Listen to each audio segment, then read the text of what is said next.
Good morning all of you. आप सभी का एनसीईआरटी क्लासेस में हार्दिक अभिनंदन है। जैसा कि हम हमारे विज्ञान सब्जेक्ट का फर्स्ट लेसन स्टार्ट कर रहे थे या फर्स्ट लेसन के बारे में बात कर रहे थे, तो हमने इसके 5 पार्ट्स के बारे में पढ़ लिया। आज हम इसका अंतिम पार्ट, छठा पार्ट कर रहे हैं और ये लेसन आज समाप्त हो जाएगा। लास्ट की वीडियो में या लास्ट के लेक्चर में मैंने आपको समझाया था कि रेडॉक्स अभिक्रिया किसे कहते हैं, उसके 2 उदाहरण बताए थे और कुछ रेडॉक्स अभिक्रियाओं के उदाहरण देकर मैंने आपको समझा दिया था कि ये रेडॉक्स अभिक्रियाएं अगर 4 या 5 उनमें यौगिक हो तो उनमें 2 बताए जाते हैं। दोनों ही ऑक्सीजन अपचयन यदि वो 2 या 3 हो, 2 नहीं 3 हो, तो उनके लिए सिर्फ ऑक्सीजन अपचयन में से एक को चूज किया जाता है। आज हम करने जा रहे हैं बचे हुए लास्ट 2 रासायनिक अभिक्रियाओं के प्रकार और लास्ट के 2 टॉपिक, और ये लेसन यहीं क्या हो जाएगा, फिनिश। तो थोड़ा समझे। सबसे पहले जो हम करने जा रहे हैं वो है हमारी ऊष्माक्षेपी अभिक्रिया। ऊष्माक्षेपी अभिक्रिया, ऊष्माक्षेपी और ऊष्माशोषी ये दोनों हम एक साथ ही करेंगे। शोषी अभिक्रिया,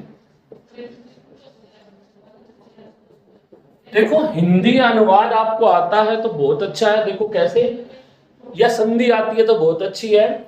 ऊष्मा प्लस शोषी, अवशोषी। ऊष्मा शोषी जो ऊष्मा का ग्रहण करे वो ऊष्मा शोषी। ऊष्माक्षेपी जो ऊर्जा या ऊष्मा त्यागे। वह रासायनिक अभिक्रिया जिसमें उत्पाद के साथ ऊर्जा मुक्त होती है या ऊष्मा मुक्त होती है, वह रासायनिक अभिक्रिया जिसमें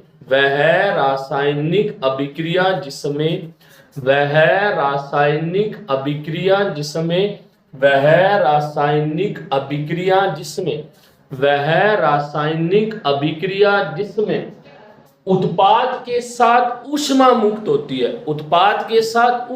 होती है, वह रासायनिक अभिक्रिया क्या कहलाती है, ऊष्माक्षेपी। जैसे मीथेन गैस का दहन, जैसे CH4 मीथेन होती है, इसका दहन जब भी करवाते हैं तब ऑक्सीजन की उपस्थिति में, दहन का मतलब जलाना, और जलाने के लिए ऑक्सीजन गैस की आवश्यकता होती है। दहन करवाओगे तो कार्बन डाइऑक्साइड, जल और आपको कुछ मात्रा में ऊष्मा मुक्त होगी। इसमें से क्या मुक्त होगी, ऊष्मा। जैसे आप लकड़ी को जलाते हो तो उसमें से ऊष्मा भी निकलती है। तो वह रासायनिक अभिक्रिया जिसमें उत्पाद के साथ ऊष्मा भी मुक्त होती है, उत्पाद के साथ क्या मुक्त होती है, ऊष्मा, वह रासायनिक अभिक्रिया क्या कहलाती है, ऊष्माक्षेपी अभिक्रिया कहलाती है। ऊष्माशोषी वह रासायनिक अभिक्रिया जिसमें अभिकारक को वियोजित करने के लिए,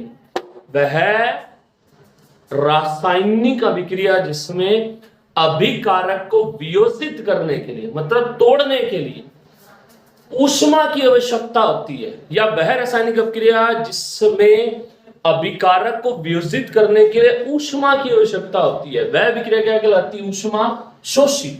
उदाहरण बहुत आसान है, वही अपघटनीय वियोजन अभिक्रिया का। कैल्शियम कार्बोनेट को जब आपने गर्म किया तब इसने बनाया कैल्शियम ऑक्साइड और कार्बन डाइऑक्साइड। या आपने लिया फेरस सल्फेट, इसको जैसे ही आप गर्म करते हो तो मिलता है ferric oxide plus sulphur dioxide plus sulphur trioxide. ये फेरस सल्फेट है, ये फेरिक ऑक्साइड है, ये सल्फर डाइऑक्साइड है, ये सल्फर ट्राइऑक्साइड है। इन दोनों में से एक ही आपको याद रखना है, आसान है।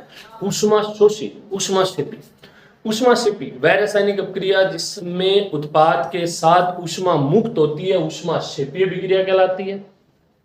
क्या कहलाती है, ऊष्माक्षेपी अभिक्रिया कहलाती है। तथा वह रासायनिक अभिक्रिया जिसमें अभिकारक को वियोजित अर्थात तोड़ने के लिए ऊष्मा की आवश्यकता होती है, वह अभिक्रिया क्या कहलाती है? ऊष्मा शोषी अभिक्रिया कहलाती है। एक एक दोनों का उदाहरण, इसमें अंतर भी पूछा जा सकता है, दोनों की डेफिनेशन भी पूछी जा सकती है, या आपको समीकरण देके पूछ लेगा पहचाने। ठीक है, तो ये होगा यहीं पर समाप्त। पॉइंट कह रहा हूं, लेसन नहीं हुआ, लेसन अभी बहुत है, बहुत ज्यादा है। एक प्रश्न आता है श्वसन अभिक्रिया, या यूं बोल दूं मानव की श्वसन क्रिया, मानव की श्वसन क्रिया ऊष्माक्षेपी अभिक्रिया होती है।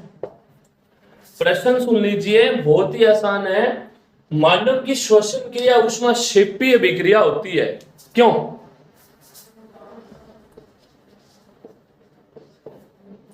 प्रश्न है मानव की श्वसन क्रिया, मानव की श्वसन क्रिया ऊष्माक्षेपी अभिक्रिया होती है, क्यों? क्षेपी का मतलब ऊष्मा मुक्त करना या ऊर्जा को मुक्त करना। तो पहले मैं मानव की श्वसन क्रिया लिखता हूं, नीचे लिखता हूं, देखो दिख जाएगा, कार C6H12O6 ग्लूकोज, या ग्लूकोज बोल लीजिए, कोई फर्क नहीं। ग्लूकोज को ऑक्सीजन के अणु, वो भी 6 C6H12O6 ग्लूकोज ऑक्सीजन के साथ क्रिया करवाएं। ये श्वसन की अभिक्रिया है मानव की। ग्लूकोज की क्रिया जब ऑक्सीजन के साथ करवाई जाती है तो 6 CO2, 6 जल के अणु और 38 ATP ऊर्जा प्राप्त होती है। ATP ऊर्जा मुक्त होती है या प्राप्त होती है। ATP एडिनोसिन ट्राइफॉस्फेट या एडिनोसिन ट्राइफॉस्फेट होती है। ये हम बात कर लेंगे, लेसन अभी हमारा आएगा मानव के बारे में, तो पूरा क्लीन कर लेंगे। अभी सिर्फ ये रासायनिक समीकरण याद रख लीजिए। ग्लूकोज 6O2 मतलब ऑक्सीजन के 6 अणु, 6 कार्बन डाइऑक्साइड के अणु, 6 जल के अणु और कुछ ऊर्जा 38 ATP हमें प्राप्त होती है।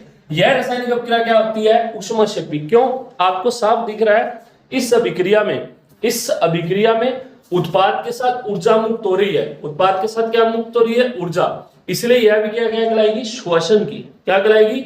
श्वसन की अभिक्रिया क्या कहलाती है? ऊष्माक्षेपी। क्यों? क्योंकि मानव के श्वसन की क्रिया में उत्पाद के रूप में ऊर्जा भी मुक्त होती है। इस कारण मानव की श्वसन क्रिया को ऊष्माक्षेपी अभिक्रिया भी कहते हैं। देखो कैसे लिखना, कैसे देखो लिखना कैसे, मैं लिख देता हूं स्वर, थोड़ा थोड़ा समझना, साथ साथ उतार लेना और कर लेना। मानव की श्वसन क्रिया ऊष्माक्षेपी अभिक्रिया होती है। तो अंशवर देख लीजिए, बहुत आसान है। पाचन की क्रिया में भोजन के छोटे छोटे टुकड़ों, भोजन छोटे छोटे टुकड़ों में परिवर्तित हो जाता है।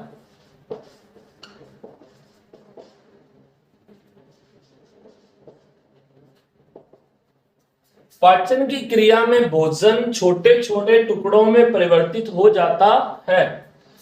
कार्बोहाइड्रेट, क्या? कार्बोहाइड्रेट। मानव में पाचन की क्रिया में भोजन छोटे छोटे टुकड़ों में परिवर्तित हो जाता है। कार्बोहाइड्रेट का पाचन ग्लूकोज में हो जाता है, या ग्लूकोज बोल लीजिए।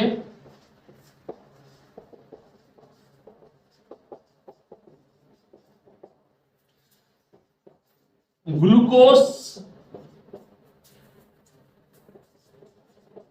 हमारी कोशिकाओं में, वहां दिख रहा है ना, ग्लूकोज हमारी कोशिकाओं में उपस्थित ऑक्सीजन के साथ क्रिया कर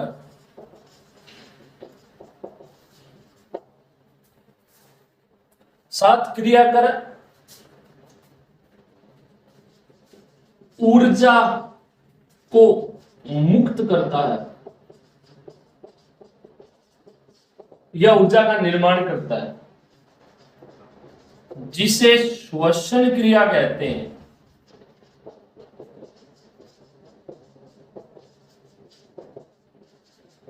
तथा इस क्रिया में उत्पाद के साथ, नीचे लिख दूं, दिख रहा है क्या?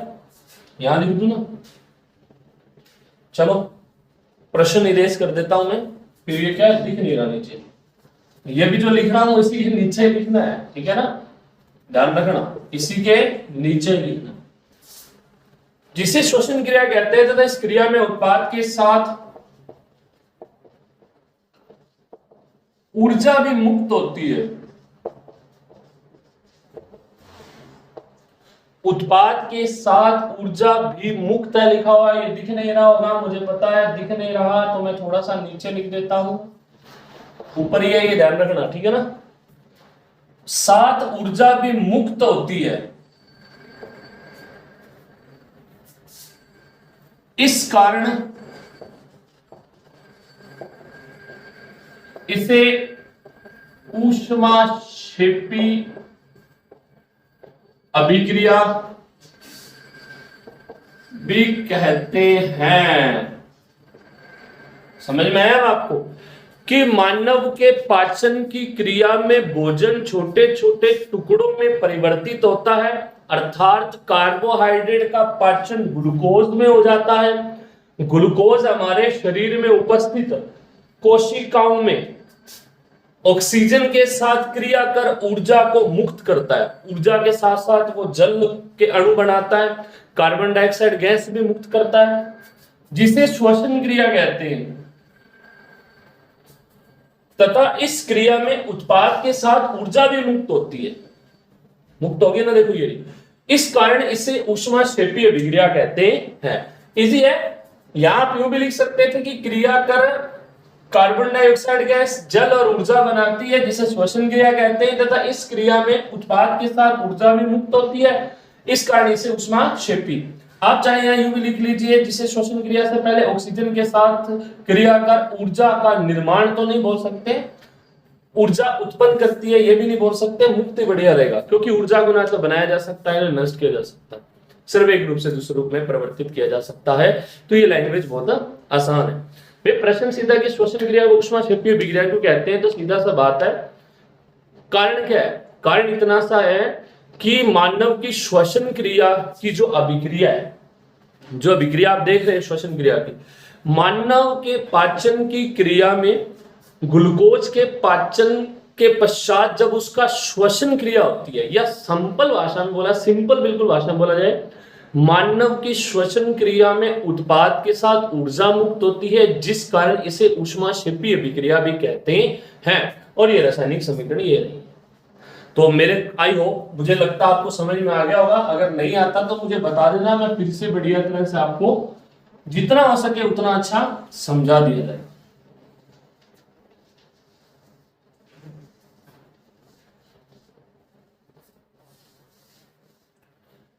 रासायनिक अभिक्रिया एवं समीकरण भाग छठा जो हम कर रहे हैं, अब तक हमने सारी अभिक्रियाएं कंप्लीट कर ली हैं। हमने शुरुआत की थी संयोजन, वियोजन, विस्थापन, द्विविस्थापन, उसमें अवक्षेपण अभिक्रिया, फिर अपचयन, उपचयन, उपचयन मतलब ऑक्सीकरण, रेडॉक्स, ऊष्माक्षेपी, शोषी, कंप्लीटेड हो गया, सारा सब कंप्लीट है, प्रश्न कोई नहीं रहा। अब हम बात करते हैं नेक्स्ट और लास्ट दो टॉपिक। पहला है लास्ट से सेकंड, मतलब लास्ट से सेकंड टॉपिक है संक्षारण। संक्षारण, संक्षारण या संक्षारण, संक्षारण का मतलब होता है जंग लगना। क्या लगना? संक्षारण का मतलब क्या होता है? जंग लगना।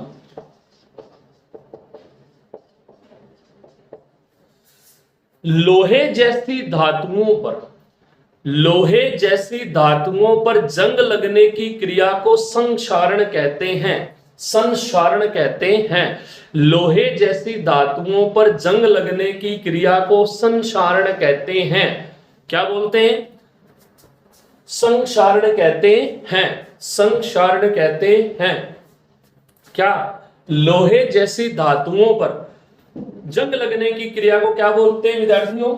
संक्षारण कहते हैं। जैसे लोहा, एल्यूमिनियम, जिंक, ये सभी धातुएं अम्ल आर्द्रता, आर्द्रता मतलब नमी वाले स्थान अर्थात जल के संपर्क में आने के कारण संक्षारित अर्थात नष्ट होने लग जाती हैं और इनके ऊपर एक नीले मतलब काले, भूरे कलर की या हरे कलर की परत जम जाती है, जिसे जंग लगना या संक्षारण कहते हैं। मैं भी आपको लिखवा के समझाता हूं, थोड़ा देखें। संक्षारण क्या होता है? इजी है, ज्यादा हार्ड टॉपिक नहीं है, तो मैं इसको लिखता हूं, थोड़ा समझना साथ साथ। लोहे जैसी धातुओं पर, लोहे जैसी धातुओं पर जंग लगने की, दिख रहा है वहां तक? क्रिया, लोहे जैसी धातुओं पर क्या? लोहे जैसी धातुओं पर जंग लगने की क्रिया को संक्षारण कहते हैं। एग्जाम्पल, लोहा मतलब आयरन, एल्यूमिनियम, जिंक, कॉपर,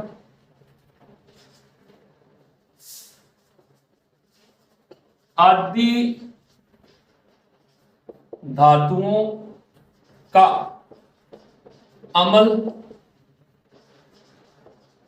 आर्द्रता या नमी मतलब जल के संपर्क में आने से ये संक्षारित हो जाती है। थोड़ा समझे। लोहा, एल्यूमिनियम, जिंक और कॉपर आदि धातुओं का अम्ल, आर्द्रता, नमी, अम्ल, आर्द्रता या नमी मतलब जल के संपर्क में आने से ये संक्षारित हो जाती है। संक्षारित मतलब नष्ट हो जाती है, संक्षारित हो जाती है, जिससे इन धातुओं के ऊपर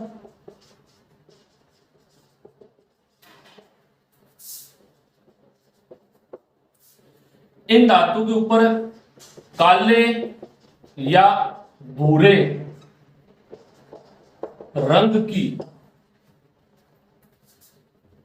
परत, मैं ऐसे करता हूं, ज्यादा नहीं, मैं 2 ही एग्जांपल लिख देता हूं, बाकी इरेज करते हैं, ज्यादा याद लिखने का कोई फायदा नहीं।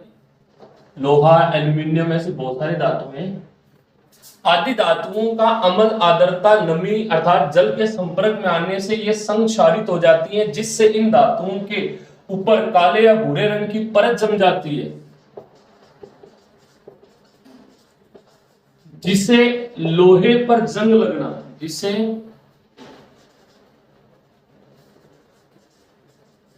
लोहे पर जंग लगना या संक्षारण कहते हैं। ये लीजिए, ये पूरा। लोहे जैसी धातुओं पर जंग लगने की क्रिया को संक्षारण कहते हैं। उदाहरण, आयरन, एल्यूमिनियम आदि धातुओं का अम्ल, आर्द्रता या नमी जल के संपर्क में आने से यह संक्षारित हो जाती है। मतलब लोहा, एल्यूमिनियम आदि धातुओं का अम्ल, आर्द्रता या जल के संपर्क में आने से यह संक्षारित हो जाती है, जिससे इन धातुओं के ऊपर काले या भूरे रंग की परत जम जाती है, जिसे लोहे पर जंग लगना या संक्षारण कहते हैं। क्या बोलते हैं? लोहे पर जंग लगना या संक्षारण कहते हैं। आई होप आपको समझ में आ गया होगा। अब मैं आपको एक समीकरण लिख देता हूं लोहे पर जंग लगने की। आयरन प्लस जल प्लस ऑक्सीजन Fe2O3.3H2, ये जंग का सूत्र होता है। या X भी लगता है क्योंकि फिक्स नहीं है, जल के अणु कितने हैं उसी आधार पर इनको लिया जाएगा। ठीक है विद्यार्थी, 4, 6 और 3, चलो संतुलित छोड़ो, आपको जरूरी नहीं है संतुलित। याद रखना, लोहा ऑक्सीजन और जल के संपर्क में आने पर जंग लग जाती है लोहे पर। यह आयरन है, ये फेरिक ऑक्साइड है। मैंने आपको पहले बताया था Fe2O3 क्या फेरिक ऑक्साइड होता है, ठीक है। ये जंग का सूत्र आपको दिख नहीं रहा है तो मैं यहां लिख देता हूं जंग,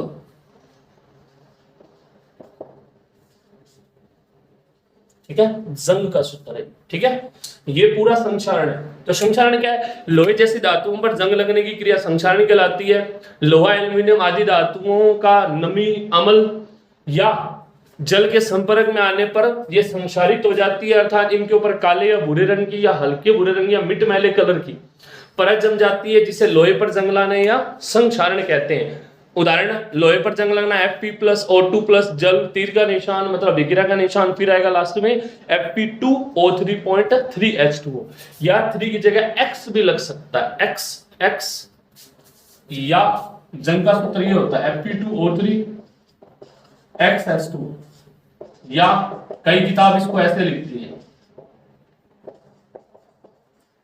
चलता ये है, और आरबीएससी बोर्ड जो राजस्थान बोर्ड है वो अपनी पुरानी बुकों में जंग का सूत्र Fe2O3.3H2O लिखती है, परंतु अगर कोई कंपटीशन लेवल का अगर देखा जाए या बड़ा लेवल देखा जाए तो जंग का सूत्र हमेशा Fe2O3.XH2 होता है। X या वो जल की संख्या होती है जितने जल के अणु इस आयरन पर जमने या इस आयरन पर जंग लगाने में सहायक होती है। तो आई होप, मुझे लगता है संक्षारण आपको समझ में आ गया होगा। तो लास्ट और आखिरी टॉपिक और ये लेसन यही समाप्त हो जाएगा, और हमने पहला लेसन पूरे 6 डेज में फिनिश कर दिया, 6 डे कंप्लीटेड। चाहता तो मैं 3 दिन में करवाता, चाहता मैं महीने में करवा देता, पर क्या फायदा, 6 से ज्यादा दिन लगाने का कोई फायदा नहीं है। क्यों लगाएं जब हमारे टॉपिक बहुत सारे पड़े हैं, सिलेबस बहुत लंबा है भाई। रासायनिक अभिक्रियाएं समीकरण में लास्ट पार्ट है विकृत गंधिता। ये क्या चीज है? बहुत आसान, वसायुक्त या तेलीय युक्त खाद्य पदार्थ को लंबे समय तक खुला रखने पर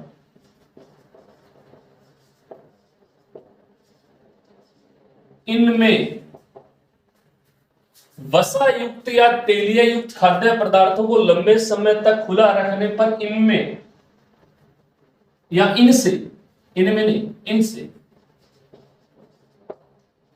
दुर्गंध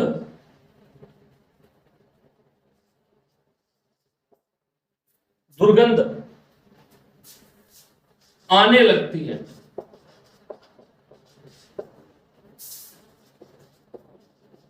और इनका स्वाद बदल जाता है।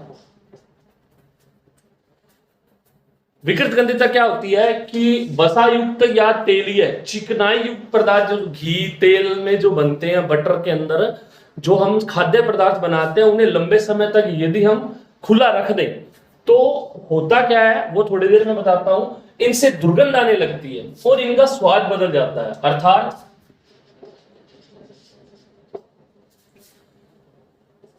वसा या तेलीय युक्त खाद्य पदार्थों को खुला रखने पर इनका ऑक्सीकरण हो जाता है,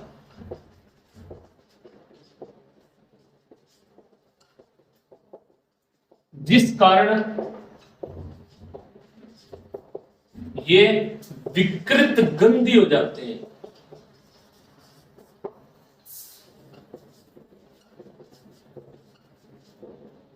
जिसे विकृत गंधिता कहते हैं।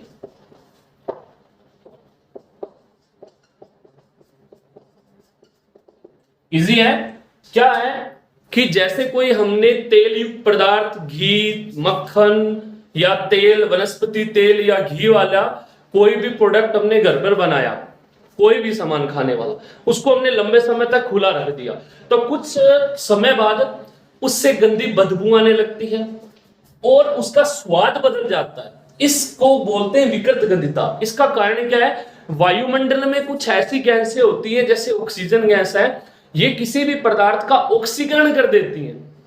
किसी पदार्थ का क्या कर देती है? ऑक्सीकरण। जैसे तेल युक्त पदार्थों का वो ऑक्सीकरण कर देती है।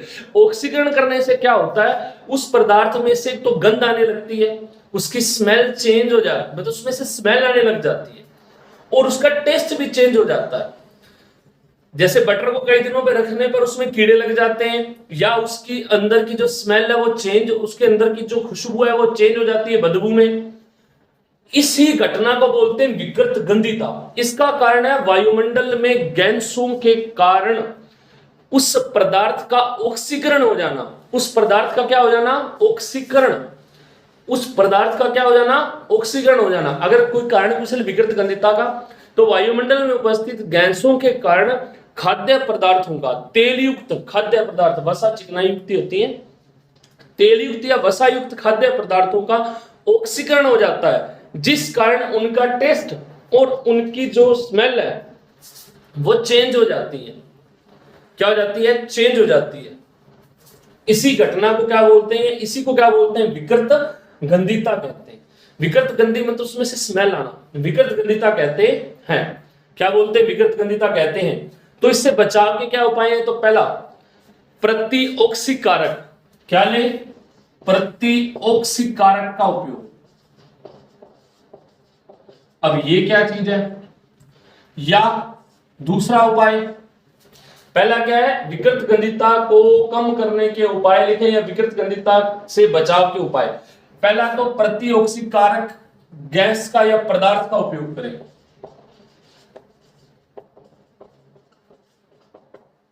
प्रतिऑक्सीकारक पदार्थ का उपयोग करें और वायु विरोधी बर्तन का उपयोग करें। वायु रोधी बर्तन का उपयोग करें।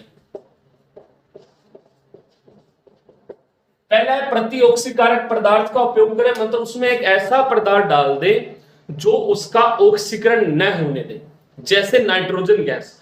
एक प्रश्न है हमारी बुक में कि चिप्स के जो पैकेट्स आते हैं या जो आपसे बाजार से जो पैकेट्स खरीद के लाते हो खाने के, वो आप देखते हो वो फूले होते हैं, उसके अंदर जो चीज होती है खाने वाली वो तो बहुत कम होती है, परंतु गैस ज्यादा होती है। तो वो गैस होती है नाइट्रोजन गैस। कौन सी गैस होती है बच्चों? Nitrogen gas. नाइट्रोजन गैस एक प्रतिऑक्सीकारक है, ये खाने वाले पदार्थों का ऑक्सीकरण नहीं होने देती। तो चिप्स युक्त पदार्थ या चिप्स वाले पैकेट्स को ऑक्सीकरण से बचाव के लिए क्या उपाय किए जाते हैं? तो चिप्स वाले पैकेट में से ऑक्सीजन गैस को निकालकर उसमें नाइट्रोजन गैस भरी जाती है, क्योंकि नाइट्रोजन गैस एक प्रतिऑक्सीकारक है जो खाद्य पदार्थों का ऑक्सीकरण नहीं होने देती और खाद्य पदार्थ लंबे समय तक सुरक्षित रहते, खराब नहीं होते। पहला ये। दूसरा, जो हम तेल युक्त या खाद्य पदार्थ बनाते हैं वसा युक्त, उन्हें हम ऐसे बर्तनों में रखें जो सील पैक हो या टाइट हो, जिसमें से वायु अंदर या बाहर न जा पाए, ताकि अगर बाहर या अंदर नहीं जा पाएगी तो क्या होगा? गैसेस बाहर ही रहेगी, अंदर नहीं आएंगी। अगर वो अंदर चली जाएंगी तो उसका ऑक्सीकरण कर देगी, मतलब ऑक्सीजन अंदर जाएगी तो उसका ऑक्सीकरण हो जाएगा। सीधी सी बात है। तो पहला बचाव क्या है? बचाव का उपाय क्या है? प्रतिऑक्सीकारक पदार्थ का उपयोग करें। दूसरा क्या है? वायु विरोधी बर्तनों का उपयोग करें। दूसरा क्या है? वायु विरोधी बर्तनों का उपयोग करें, मतलब खाद्य पदार्थों में प्रतिऑक्सीकारक पदार्थ का मिलाएं, पहला उपाय या विधि। दूसरा, खाद्य युक्त पदार्थों को वायु विरोधी बर्तन में रखना चाहिए। नेक्स्ट क्वेश्चन क्या आता है? चिप्स वाले पैकेट्स को ऑक्सीकरण से कैसे बचाव किया जाए, मतलब उसके उपचयन से कैसे बचाव किया जाए? तो सीधा सा है, चिप्स युक्त पैकेट्स में ऑक्सीजन गैस की जगह या स्थान पर नाइट्रोजन गैस भरी जाती है, क्योंकि नाइट्रोजन एक प्रतिऑक्सीकारक गैस होती है जो खाद्य पदार्थों को ऑक्सीकरण नहीं होने देती। इसी के साथ लेसन कंप्लीट हो गया। एक टॉपिक रहता है छोटा सा, वो मैं करवा देता हूं।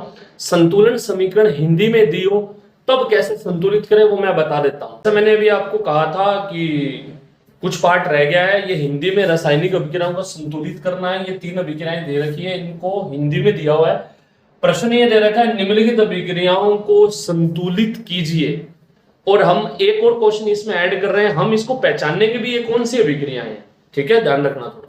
ये मैंने ऊपर जो लिखा है मैं थोड़ा नीचे लिख देता हूं। एक चीज रह गई थी, शाक सब्जियां। शाक मतलब पेड़ पौधे पत्तियां, और सब्जियां मतलब वनस्पति द्रव। ये जो वनस्पति द्रव्य है, द्रव नहीं है, वनस्पति द्रव्य है।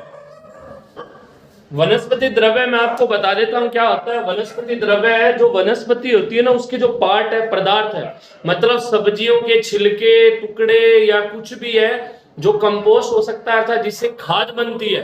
खाद का निर्माण भी एक ऊष्मा शोषी नहीं, क्षेपीय अभिक्रिया है, याद रखना। शाक सब्जियां वनस्पति द्रव्य मतलब सब्जियां या वनस्पतियों से जितना भी पार्ट मिलता है, अगर वो बच जाए और उसको हम कंपोस्ट कर दे, अर्थात खाद में परिवर्तित कर दे, तो वो भी एक प्रकार की ऊष्मा क्षेपीय अभिक्रिया ही होती है। तो ये भी याद रखना, ये पेपर में पूछा जा सकता है। शाक सब्जियां या वनस्पति द्रव्य, द्रव्य मतलब पदार्थ का कंपोस्ट खाद में बदलना, वो खाद्य नहीं था, खाद था।